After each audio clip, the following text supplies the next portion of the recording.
स्त्रीवंध्यत्वाचे कारण आपण थोडक्यात बघूयात. ती म्हणजे पहिलं कारण म्हणजे स्त्रीबीजातील विकृती. म्हणजे जे स्त्रीबीज मेन जे रिक्वायरमेंट आहे प्रेग्नन्सीसाठी, ॲक्च्युअली 4 गोष्टी रिक्वायर्ड आहेत. त्या कोणत्या त्या पुढच्या काही स्लाइड्समधून आपण बघणारच आहोत. पण त्यातला एक महत्त्वाचा पार्ट म्हणजे स्त्रीबीज, पुरुषबीज आणि स्त्रीबीज. तर स्त्रीबीजामध्ये विविध विकृती आपल्याला आजकाल बघण्यात मिळतात. तर त्या विविध विकृतींमध्ये PCOS नावाचा हा जो सगळ्यात मोठा आजार आत्ताच्या दिवसांमध्ये बघायला मिळतो आहे. 10 पैकी 8 ज्या महिला आहेत त्या PCODला बळी पडलेल्या आहेत. त्यातल्या काही मुली असतात अविवाहित, पण काही ज्या स्त्रिया असतात त्या फर्टिलिटी एजमधल्या असतात. तर त्या ह्या कारणांमध्ये बसतात, जे खूप कॉमन कारण आहे. म्हणून सगळ्यात पहिले आपण ह्या कारणाला मेन्शन केलेलं आहे. तर फक्त PCOSच नाही तर प्रॉपर ग्रोथ न होणं स्त्रीबीजाची, किंवा ते वेळेवरती रप्चर न होणं, किंवा ते वाताने दूषित असणं, पित्ताने दूषित असणं, कफाने दूषित असणं, असे विविध प्रकार आपल्याला स्त्रीबीजाच्या विकृतीमध्ये आढळतात. ठीक आहे. तर ते खूप मोठं आणि महत्त्वाचं कारण आहे स्त्रीवंध्यत्वासाठी. दुसरं महत्त्वाचं कारण म्हणजे स्त्री बीजग्रंथीमध्ये प्रॉब्लेम असणं. जे आपले 2 ओव्हरी असतात, मध्ये गर्भाशय असतं आणि आजूबाजूला 2 ओव्हरी असतात. त्या ओव्हरीजमध्ये स्त्रीबीज तयार होत असतात. तर हे जे बीजग्रंथी आहेत ह्यामध्ये कधी कधी विकृती असते. ह्या विकृतींमध्ये बऱ्याच वेळेला बीजग्रंथींची वाढच व्यवस्थित झालेली नसते, किंवा तिथला कॅन्सर असतो, किंवा तिथे सिस्ट असतात. जसं PCOD हा आजार पहिल्या गटात येतो तसा हा ह्या गटात सुद्धा येतो. त्यामुळे सिस्ट असणं, या विविध किंवा तिथे सूज असणं, बल्की ओव्हरीज आपण म्हणतो, जसं सूज आहे ना ओव्हरीजला, या सगळ्या विकृतींमुळे सुद्धा गर्भधारणा राहत नाही. ठीक आहे. हे बऱ्यापैकी कॉमन आहे. तिसरं कारण म्हणजे गर्भाशय लहान असणं. मुळात जे गर्भाशय असतं ते काही स्त्रियांमध्ये लहान असतं, काही वेळेला ते जन्मजात लहान असतं, काही वेळेला ते चुकीच्या खानपान आणि वागण्याने वातदोष वाढल्यामुळे गर्भाशयाचा आकार लहान होत असतो. तर हे कमी प्रमाणात आढळणारं कारण आहे, पण तरी पण एक महत्त्वाचं कारण आहे. पुढचं कारण म्हणजे फायब्रॉइड असणं. रक्ताची जास्त करून एक गाठ असते, शक्यतोवर ती रक्ताची असते. ती जनरली मधल्या किंवा आतल्या लेअरमध्ये असते. त्याला आपण फायब्रॉइड असं म्हणत असतो. तर खरं तर फायब्रॉइड हे वंध्यत्वाचं खूप मोठं कारण नसतं. बऱ्याच वेळेला फायब्रॉइड असताना सुद्धा प्रेग्नन्सी राहते, आणि प्रेग्नन्सी जशी जशी वाढत जाते तसं तसं फायब्रॉइड कमी कमी होत जातो. कारण फायब्रॉइडमधूनच पोषकांश घेतला जातो, ज्यामुळे गर्भ वाढतो आणि आपोआपच फायब्रॉइड कमी कमी होत जात असतो. पण तरीसुद्धा फायब्रॉइड असणं ही काही चांगली गोष्ट नाही आहे. फर्टाईल एजमध्ये फायब्रॉइड असण्याची शक्यता कमी असते, मेनोपॉझल एजमध्ये फायब्रॉइड असण्याची शक्यता जास्त असते. पण तरीसुद्धा काही प्रमाणामध्ये असे पेशंट असतात जे फायब्रॉइडमुळे प्रेग्नन्सी राहू शकत नाही. तर तोही भाग इथे मेन्शन केलेला आहे आपण. त्यानंतर अजून एक महत्त्वाचा भाग म्हणजे बीजवाहिनीमध्ये विकृती. बीजवाहिनी म्हणजे ट्यूब्स, जे तुमच्या भाषेमध्ये तुम्हाला जी सर्वसामान्य भाषा, जी कॉमनली यूज भाषा आहे ते म्हणजे ट्यूब्स, फॅलोपियन ट्यूब्स. गर्भाशय आणि बीजग्रंथी ह्यांच्यामध्ये कनेक्ट करणारा एक ट्यूब असतो, दोन्ही बाजूला असतात ते ट्यूब्स, त्याला आपण बीजवाहिनी म्हणतो. तर आजकाल हे खूप बघण्यात येतं आहे की ते ब्लॉक असतात, त्याच्यात विकृती असते, म्हणजे त्यात टॉर्शन असतं, म्हणजे ते सरळ नसता, असे असे असे असे आकाराचे असतात, किंवा त्यांच्यामध्ये ट्विस्ट असतं, किंवा त्याच्यामध्ये ब्लॉक असतो. ह्या गोष्टींमुळे जे बी असतं ते गर्भाशयापर्यंत पोचू शकत नाही, किंवा एका पर्टिक्युलर पॉईंटपर्यंत ते पुढे पोचू शकत नाही, आणि त्या कारणाने त्या स्त्रीला वंध्यत्व जाणवत असतं. बीजवाहिनी विकृतींमध्ये जे ट्यूब ब्लॉक असतात ते का होत असतात ते त्याबद्दल मी थोडक्यात सांगते. कारण की त्या गर्भाशयामध्ये कधीतरी इन्फेक्शन झालेलं असतं. त्या इन्फेक्शनमुळे तिथे वेगळ्या प्रकारचे स्राव तयार होत असतात, आणि ते स्राव त्या ट्यूब्समध्ये जाऊन पोचतात, आणि तिथे ते ॲक्युमुलेट होऊन जातात आणि कडक होऊन जातात, आणि त्या कारणाने ते तिथलं वहन आहे, ती प्रक्रिया वहनाची, बीजवहनाची प्रक्रिया तिथली थांबली जाते. ठीक आहे. पुढे जाऊन गर्भाशयीय विकृती म्हणजे एंडोमेट्रियलमध्ये वेगवेगळे प्रकारचे जे विकृती असते त्यामुळे प्रेग्नन्सी राहत नसते. बऱ्याच वेळेला एंडोमेट्रियल थिकनेस अपेक्षेपेक्षा खूप कमी असते, आणि त्या कारणाने गर्भधारणा तर होते पण ते रुतत नाही, ते गर्भ त्या गर्भाशयामध्ये रुतत नाही. ही जास्त कॉमनली आढळणारी विकृती आहे, गर्भाशय विकृती. त्यानंतर फायब्रॉइड पण ॲक्च्युली गर्भाशयामध्येच बघण्यात येत असतो. कधी कधी सूज असते, अधिक जास्त जाड झालेली असते ही जी आतली जी स्तर असतो तो, त्या कारणाने सुद्धा ती सक्षम नसते गर्भधारणा करून घ्यायला. ठीक आहे. पुढची जी विकृती आहे ती म्हणजे अपत्यपथातील ग्रंथी विकृती. अपत्यपथ म्हणजे पाळीची जागा, जिथून बाळ बाहेर येणार असतं किंवा जिथून शुक्रधातू हा आत जाणार असतो, ती म्हणजे अपत्य मार्ग. या अपत्यपथामध्ये जेव्हा विकृती असते तेव्हा आपण त्या पेशंटला त्या कारणाने वंध्यत्व होत असतं. अपत्यपथामध्ये बऱ्यापैकी वेळेला कॉमन विकृती म्हणजे तिथे एखादी गाठ तयार होणं, ज्यामुळे कॉन्टॅक्ट करताना त्या स्त्रीला त्रास होणं आणि त्यामुळे एकतर कॉन्टॅक्टची फ्रिक्वेन्सी खूप कमी असते किंवा त्या गोष्टीची भीती तिला असते की मला आता त्रास होणार आहे म्हणून कॉन्टॅक्टच होत नाही आणि ह्या कारणाने तिला प्रेग्नन्सी राहत नाही. दुसरंही एक अपत्यपथातील विकृती म्हणजे ज्याचं मी स्लाईडमध्ये मेन्शन केलेलं नाही आहे, ते म्हणजे त्या ठिकाणी जास्तीचे स्राव वाहणं आणि त्या ठिकाणचा औष्मा जास्त असणं, म्हणजे तिथलं टेम्परेचर जास्त असणं. जास्त टेम्परेचर असल्याकारणाने कॉन्टॅक्टच्या वेळेला त्या ठिकाणी आग होणं, जळजळ होणं अशी लक्षणं जाणवतात आणि तिथेच ते शुक्रधातू मरून जातात किंवा चक्कर येते त्यांना, मूर्छित आम्ही त्याला म्हणतो. म्हणजे शुक्रधातू हे रस्त्यातच मारली जातात. ते गर्भाशयापर्यंत पोचायच्या आतच तिथला जो उष्मा असतो, उष्णता जे तापमान असतं योनीचं ते जास्त गरम असल्याकारणाने तिथे ही प्रोसेस पूर्ण होत नाही. कधीकधी तिथे सूज असते. सूज असणं, ग्रंथी असणं म्हणजे एखादी पुळी किंवा सिस्ट असणं आणि तिथलं तापमान जास्त असणं आणि तिथले स्राव चुकीच्या पद्धतीने तयार होणं, ह्या 3-4 विकृतींमुळे सुद्धा गर्भधारणा राहत नाही. बऱ्याच वेळेला आपण फक्त आतल्या गर्भाशयाचा विचार करतो, आपण डायरेक्ट स्त्रीबीजापर्यंत जाऊन पोचतो. पण बऱ्याचशा स्त्रियांमध्ये स्टार्टिंगलाच एंट्रन्सच त्यांचा फॉल्टी असतो.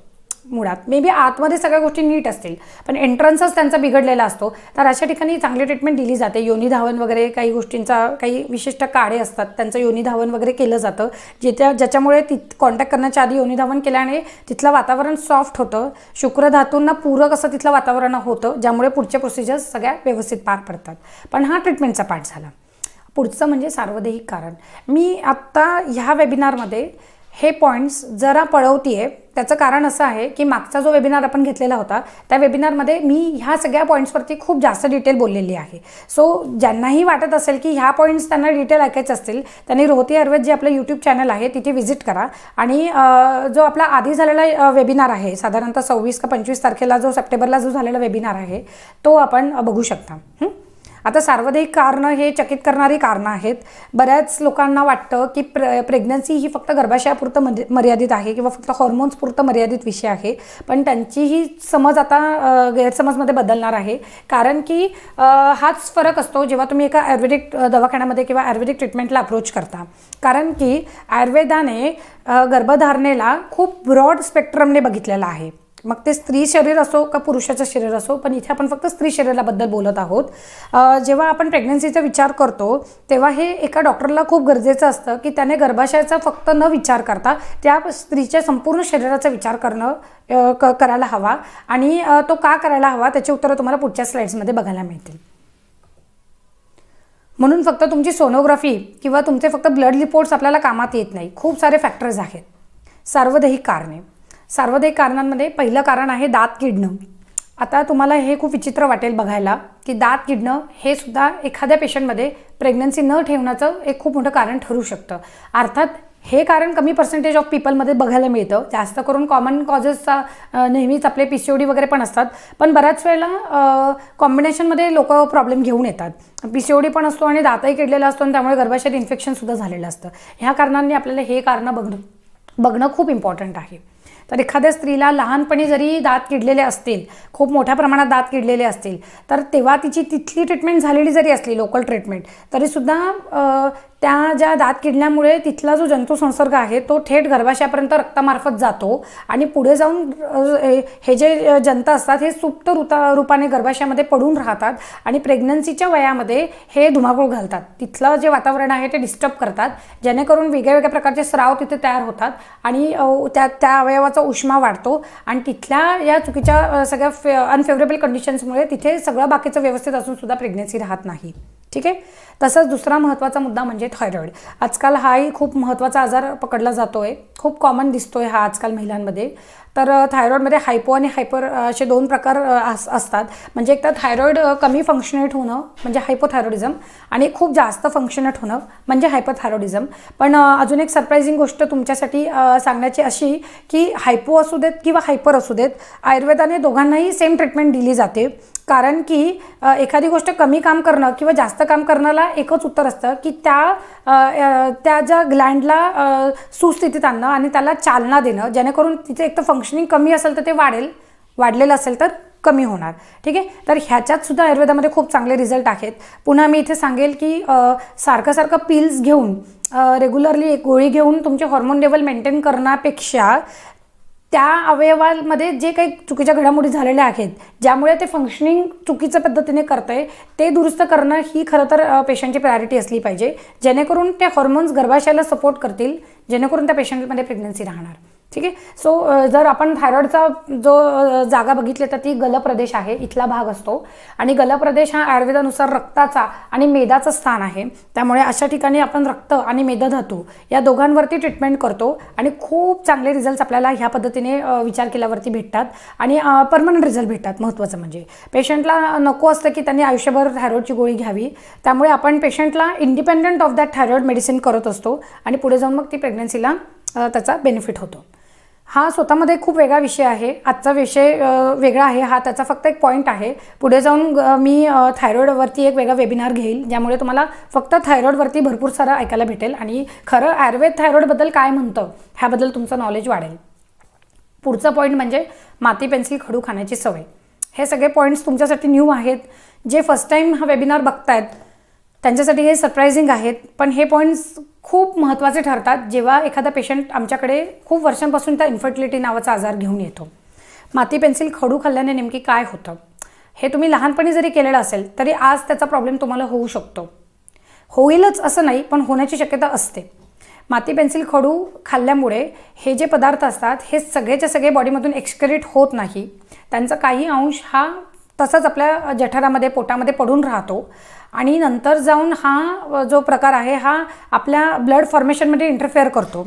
या अशा प्रकारचे जे एक्सटर्नल पदार्थ आपल्या बॉडीमध्ये पडून राहतात त्याचा आपला जो ब्लड फॉर्मेशन असतं त्याच्यामध्ये त्याचा भेसळ होते आणि त्यामुळे चांगलं रक्त तयार होत नाही आणि त्यामुळे पांडू नावाचा एक वेगळा आजार जो आयुर्वेदामध्ये सांगितलेला आहे, जे सुद्धा इन्फर्टिलिटीमध्ये कारणीभूत आहे, जो आपण 10 नंबरच्या पॉईंटवरती त्याचा उल्लेख केलेला आहे. तर माती पेन्सिल खडू खाल्ल्याच्यामुळे पांडू नावाचा आजार होतो, त्यामुळे रक्त नीट तयार होत नाही आणि रक्त कसदार नसल्याकारणाने रसधातू बिघडतो, रक्तधातू बिघडतो आणि त्याचे पुढचे सगळे धातू बिघडतात पेक्षा ते कमकुवत तयार होतात आणि त्यामुळे शुक्रधातू पण शेवटचा जो तयार होत असतो तो कमकुवत तयार होतो आणि त्या कारणाने ह्या पेशंटला इन्फर्टिलिटी राहते. सो माती पेन्सिल खडू आणि अर्थात त्याला ट्रीटमेंट आहे, त्याला तीव्र स्वरूपाचं विरेचन द्यावं लागतं आपल्याला, तो एक डॉक्टरचा पार्ट आहे.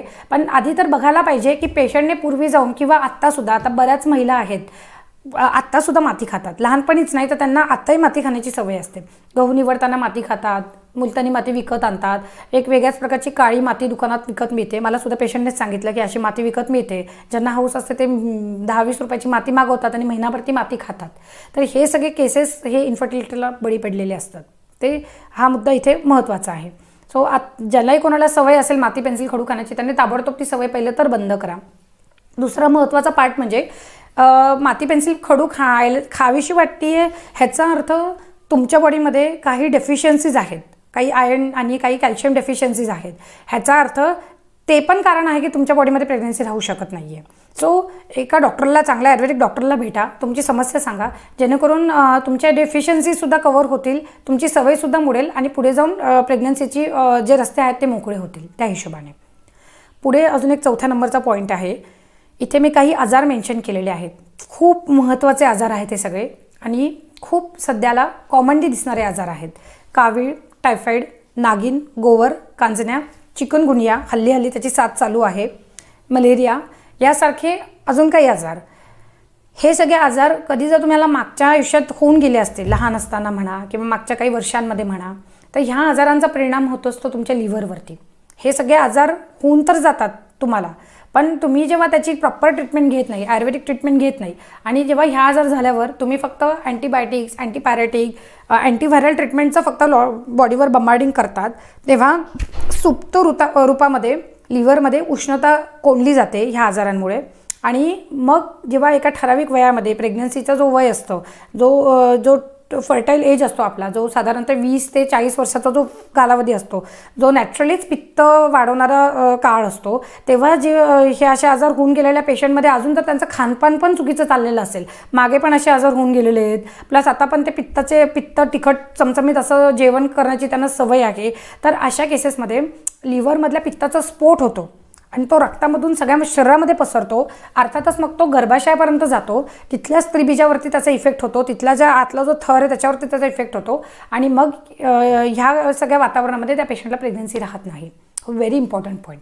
आणि बघण्यात येत आहे की असं येतं आहे की आजकाल हे आजार खूप मोठ्या फ्रिक्वेन्सीमध्ये होतात. एकाच पेशंटमध्ये खूप वेळा होऊन गेलेले असतात हे आजार. बऱ्याच वेळेला कावीळ, आता आमच्या माहितीत असे बरेच पेशंट आहेत ज्यांना दरवर्षी कावीळ होते किंवा 2-2 महिन्याला कावीळ होती आहे. किंवा आपल्या टायफॉईडच्या बाबतीतही हेच लक्षात येतं. बॉर्डरलाईनवरती त्यांचा दरवेळेला टायफॉईड पॉझिटिव्ह असतो. त्यांना कधी ताप कमी झालेलाच नसतो बॉडीमध्ये, कारण ते आयुर्वेदाची मदत घेत नाही.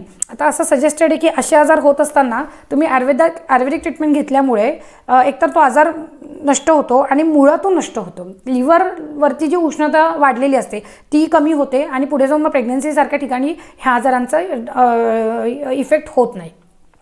पुढचाही आजार तत्समच आहे, त्याला आपण गालगुंड म्हणतो. बोलीभाषेमध्ये आम्ही त्याला गालफुगी म्हणतो. आपण तुम्हाला माहिती असेल, लहान मुलांना व्हायरल इन्फेक्शन असतो. इथे एक ग्लँड असते ती सुचते, त्याला व्हायरल इन्फेक्शन असतो, तो त्याला आपण गालफुगी असं म्हणतो. तर जसं आपण दात किडण्यामध्ये बघतो तसंच ह्या आजारामध्ये सुद्धा हे जे इन्फेक्शन असतं हे रक्तामार्फत गर्भाशयापर्यंत पोचतं आणि तिथे सुप्त रूपामध्ये हे इन्फेक्शन पळून राहतं आणि वयात आल्यानंतर प्रेग्नन्सीच्या कालामध्ये हे ॲक्टिवेट होतात हे व्हायरसेस आणि नंतर हे तिथे इन्फेक्शन स्टार्ट करायला सुरुवात करतात. सो असं त्याचं कनेक्शन आहे. पुढे महत्त्वाचे पॉईंट आहेत गुदस्थान व मलाची विकृती आणि मूत्रपिंड व विकृती व मुतखडा. हे जे 2 आजार आहेत 6 नंबर आणि 7 नंबर, हे 2 जे महत्त्वाचे अवयव आहेत, गर्भाशयाचे शेजारचे अवयव आहेत, हे शेजारी आहेत हे. ठीक आहे. सो एक पुढचा अवयव आहे गर्भाशयाच्या पुढे असतो तो मूत्रपिंड असतो. आपण एक डायग्राम बघूयात. हा डायग्राम तुम्हाला क्लॅरिटी देईल मी जे बोलते त्याबद्दल. हा जो माझा कर्सर आहे हा गर्भाशयावर आहे, हा जो कर्सर आहे हा मलाशयावर आहे आणि हा जो कर्सर आहे हा मूत्रशयावरती आहे. ठीक आहे. तर तुम्ही बघत असाल हा साईड व्ह्यू आहे, पेशंटच्या साईडने घेतलेला हा फोटो आहे. हे मागचे बटक्स आहेत, हा जो आहे हा माकड हाड आहे. तर आता तुम्हाला लक्षात येईल की मलाशयामध्ये जर कोणती विकृती असेल किंवा लघवीच्या जागेवर जर कोणती विकृती असेल तर त्याचा जर गर्भाशय जवळ असल्याकारणाने त्याच्याबरोबर त्याच्यावरती इम्पॅक्ट होत असतो. ह्याचं कारण हा जो पूर्ण कटी भाग आहे ह्याला कटी प्रदेश म्हणतो आपण. हा जो खालचा भाग आहे कमरेचा एरिया आहे ह्याला कटी प्रदेश म्हणतो. कटी प्रदेशाला एक वेगळी रक्तवाहिनीचं जाळ आहे, त्याचा रक्तपुरवठा ह्या सगळ्या अवयवांना केला जातो आणि एकच रक्तपुरवठा असल्याकारणाने एका अवयवाची विकृती इझिली दुसऱ्या आणि तिसऱ्या अवयवाला भेटते आणि ते एकमेकांना एफेक्ट करतात, चांगल्या अर्थीसुद्धा आणि वाईट अर्थीसुद्धा. मग ट्रीटमेंट देत असताना ह्याचा आम्ही फार उपयोग करून घेत असतो. जसं हे एकाची दृष्टी दुसऱ्या अवयवाला जात असते तसंच एका भागाला जर नीट केलं तर त्याचा बेनिफिट दुसऱ्या अवयवाला भेटत असतो. हे सांगण्याचा हे इफेक्टिव्ह डायग्राम आहे.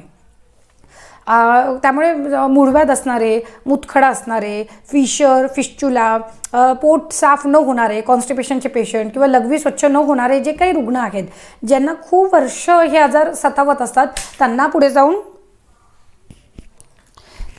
जाऊन गर्भाशयाला ह्याचा जो फटका आहे तो बसायला लागतो आणि पुढे जाऊन मग ह्या पेशंटमध्ये इन्फर्टिलिटी दिसायला लागते.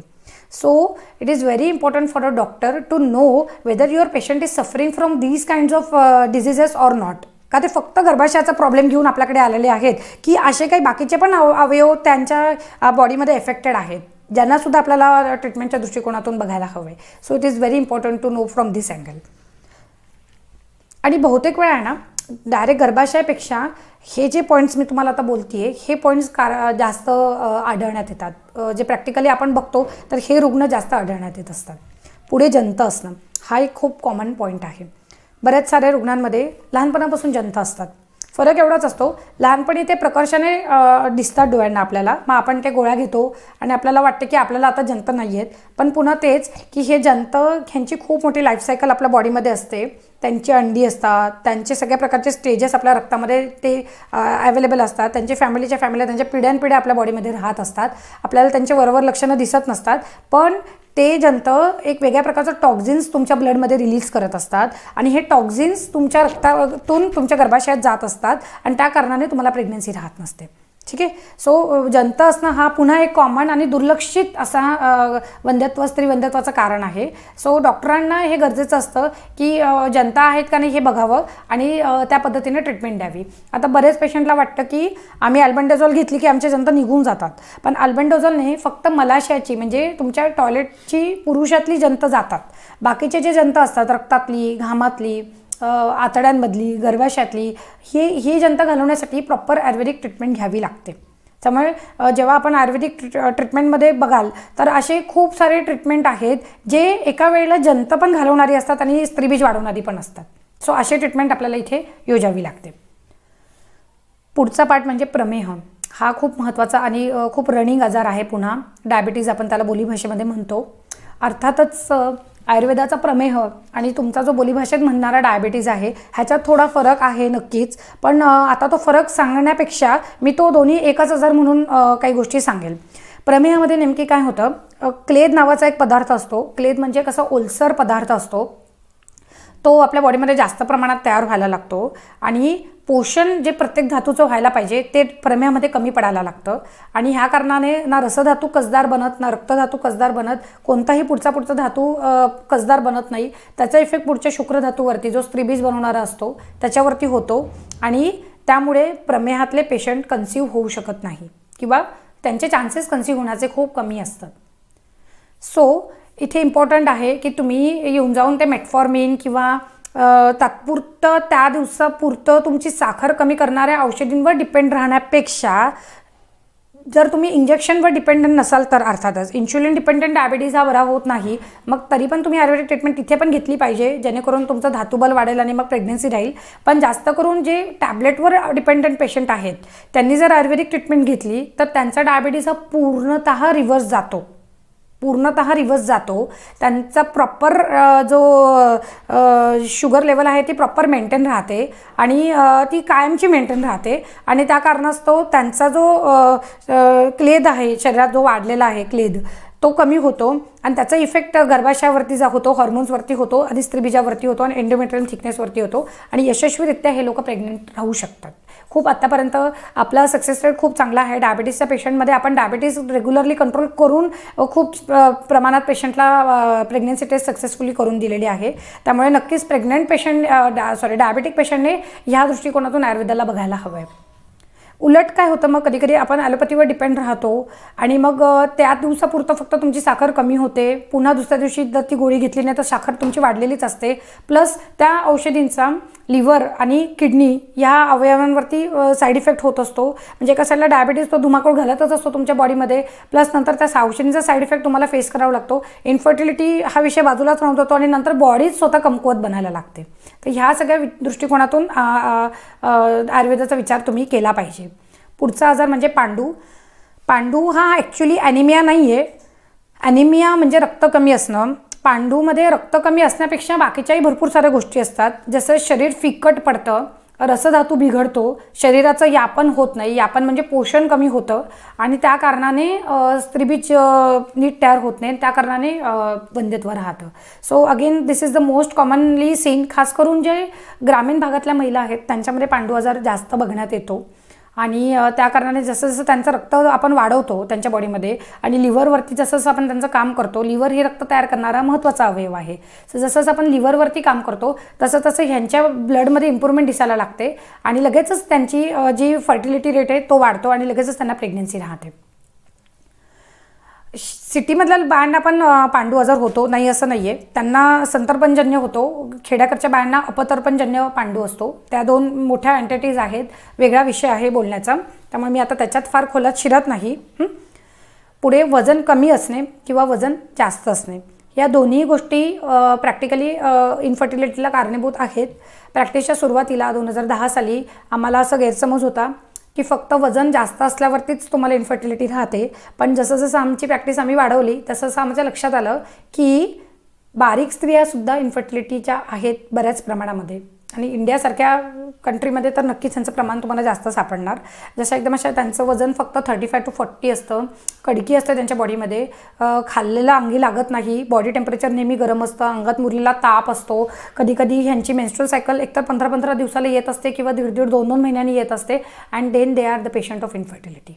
सो ह्या दृष्टिकोनातून वजन कमी असणं हेही तितकंच महत्त्वाचं आहे जेवढं वजन जास्त असण्याला आपण महत्त्व देत असतो.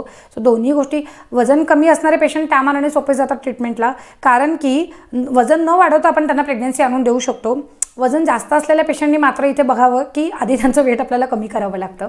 ट्रीटमेंटच्या स्टार्टपासूनच आपण वजन कमी करणं ह्यालाही तितकीच प्रायोरिटी देतो जितकी आपण फर्टिलिटीला प्रायोरिटी देत असतो. ठीक आहे. तर वजन जास्त असणं हे आज जगजाहीर प्रकरण आहे. सगळ्यांना माहिती आहे की लठ्ठपणा हा प्रेग्नन्सीला कारणीभूत आहे. लठ्ठपणामुळे मूळव्याधसुद्धा होतो आणि परत तो मूळव्याधसुद्धा पुन्हा इन्फर्टिलिटीला कारणीभूत ठरत असतो. लठ्ठपणामुळे डायबिटीज वाढतो, परत डायबिटीजमुळे इन्फर्टिलिटी वाढते, लठ्ठपणामुळे थायरॉईडसुद्धा वाढतो. असे अनगिनत आजार हे लठ्ठपणामुळे वाढतात जे पुन्हा तुम्हाला प्रेग्नन्सीला अपूरक असतात. सो इथे हा पॉईंट लक्षात घेणं गरजेचं आहे. आणि वय हा पुन्हा एक महत्त्वाचा मुद्दा आहे.